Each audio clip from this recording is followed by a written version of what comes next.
Don't scroll by. You need to hear this. Let me tell you something very, very alarming.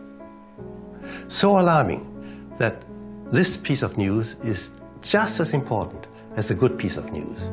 And this comes also from the publications that have just appeared. So we'll go back to this chart here. And I told you, they vaccinated, they found that the IgG and IgA antibodies came immediately.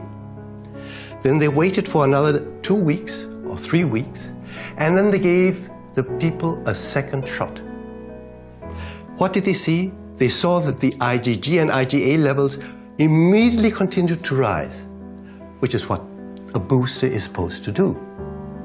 However, now listen very carefully. Look at this. This is a vessel wall. This is your blood.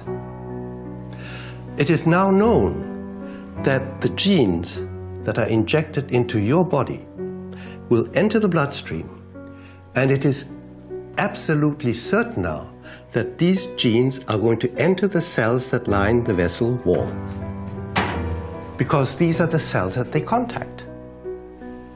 Now, what happens when the cells that line the vessel walls begin to produce these spikes? The spikes will then be produced by the cell and protrude from the cell surface into the bloodstream. All right?